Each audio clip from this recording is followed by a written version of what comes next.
اب یہاں میں کہوں گا تو میرے کالج پڑھنے والے، یونیورسٹی پڑھنے والے سارے وہ کہیں گے دیکھو مولانا صاحب اب دنیا ترقی کر گئی ہے، اتنی باتیں پہلے چل جاتی تھیں اب نہیں چلیں گی، اب لوگوں کو سمجھ آ گئی ہے۔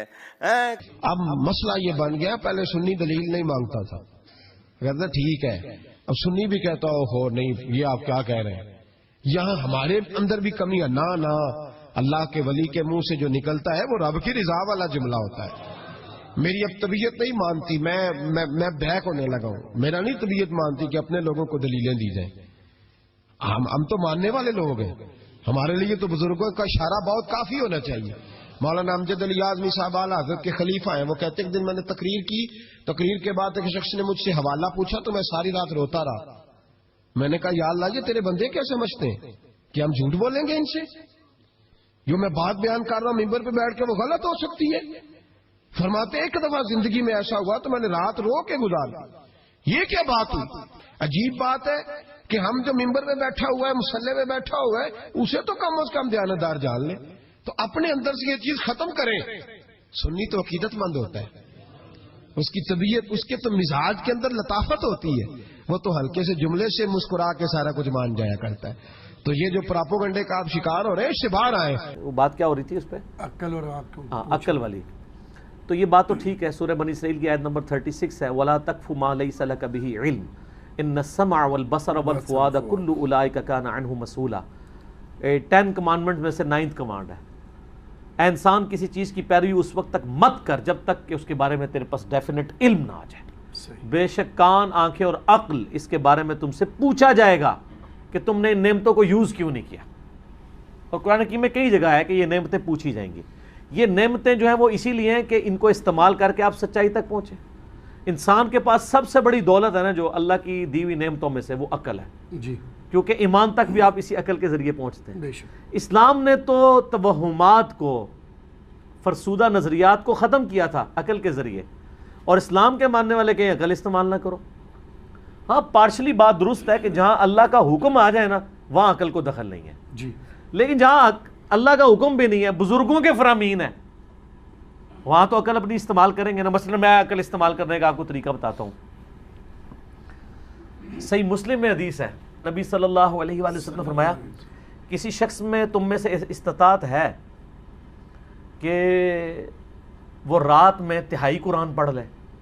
صحابہ نے کہا یا رسول اللہ کس میں استطاعت ہو سکتی ہے؟ تو آپ نے فرمایا سورہ اخلاص تہائی قرآن کے برابر ہے۔ سبحان اللہ۔ بے شک۔ لیکن آپ کے اولیاء اللہ تو ایک ایک رات میں 8 قرآن ختم کرتے تھے، فضائل مال میں لکھا ہوا ہے۔ تو صحابہ کرام تو کہتے ہیں ہمارے اندر استطاعت نہیں ہے، وہ تو عربی بھی تھے۔ جی، تو یہ اس پہ اگر کوئی اپنی عقل استعمال کرتا ہے کہ 8 قرآن ایک رات میں کیسے کسی نے ختم کر لیے، یہ عقل استعمال کرنا منع نہیں ہے۔ مولوی اس عقل کے اوپر قدغن لگاتا ہے جی، اور نہ یہ دین کو کوشچن کر رہے ہیں، یہ تو بالکل ٹھیک ہے۔ آپ عقل اس میں بھی استعمال کریں کہ جامعہ ترمذی میں حدیث ہے کہ جس شخص نے 3 دن سے کم میں قرآن ختم کیا اس نے قرآن کا حق نہیں ادا کیا۔ تو یہ روزانہ رات میں پورا قرآن پڑھنا، کہتے ہیں امام حنیفہ جو ہیں وہ ایک قرآن دن کے وقت ختم کرتے تھے، ایک رات کے وقت کرتے تھے، اور ایک تراویحوں میں تو 61 قرآن رمضان میں ختم کرتے تھے۔ تو امام حنیفہ کو یہ حدیثیں نہیں پتہ تھیں کہ 3 دن میں بھی قرآن آپ نے کم از کم 3 دن میں کرنا ہے، اور یہ ان کو کہہ رہے ہیں جن کو عربی آتی ہے، جن کو عربی نہیں آتی وہ تو 3 دن میں بھی نہ کرے۔ تو اس طرح کی عقل استعمال لوگ کر رہے ہیں۔ میں آپ کو بتا رہا ہوں، اگلے دن میں تبلیغ جماعت کی مسجد میں ظہر کی نماز پڑھ رہا تھا، اس کے بعد تعلیم ہوتی فضائل اعمال سے۔ جب تعلیم ہو رہی تھی تو میں نے بچوں کو پابند کیا ہوا ہے کہ وہ سنا کرو۔ ظاہر ہے ہم علمی اختلاف اپنی جگہ ہے، لیکن دین کی خدمت جو کر رہے ہیں محبت کرتے ہیں۔ اب وہ نہ اس فضائل اعمال میں سے یہ پڑھ رہے تھے، ایک بزرگ روزانہ 3 قرآن پڑھتے تھے، دوسرے 8 قرآن پڑھتے تھے، ٹھیک ہے۔ میرا ایک بچہ ماشاءاللہ اس کی عمر آلموسٹ 10.5 سال ہے، دوسرا 9.5 سال کا ہے، وہ بیٹھے ہوئے سن رہے تھے۔ ہم تو ٹگے تھے اس عمر میں، اور ہمارے جو بزرگ تھے وہ بھی اسی طرح ہی تھے۔ ظاہر ہے انہوں نے اتنا تو ان کا انٹلیکچوئل لیول نہیں ہوا کرتا تھا دنیاوی انفارمیشن کی وجہ سے۔ اچھا اب وہ یہ بات جب وہ کر رہا نا تو میں اب دل میں سوچ رہا کہ میرے بچوں نے اگر درس کے بعد مجھے پوچھ لیا کہ یہ کیا کہانیاں کرا رہے تھے تو میں کیا کروں گا۔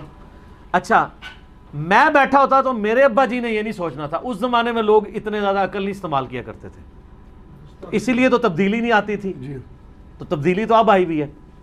وہی ہوا جی، واپسی پہ موٹر بائک پہ ہم بیٹھے تو مجھے میرا بیٹا کہتا ہے کہ بابا جان یہ درس تو بڑا اچھا تھا لیکن یہ 8 قرآن کس طرح کوئی پڑھ سکتا ہے روزانہ؟ قرآن تو اتنا موٹا ہے. اب وہ اس لیے کہہ رہا ہے اس نے قرآن پڑھا ہوا ہے، قرآن پڑھتا ہے، اسے پتہ ہے یار یہ اتنی موٹی کتاب ہے، یہ 8 دفعہ کیسے ایک رات میں ختم ہو سکتی ہے. تو میں نے کہا بیٹا یہ کہانی تھی، کہانی چھوڑ دو، باقی باتیں لے لو. یہ اب آپ کو اپنی ینگ جنریشن کو اس اعتبار سے ایجوکیٹ کرنا پڑے گا. آپ کی ینگ جنریشن آپ سے پوچھے گی کہ یہ کہانیاں کیوں ہیں.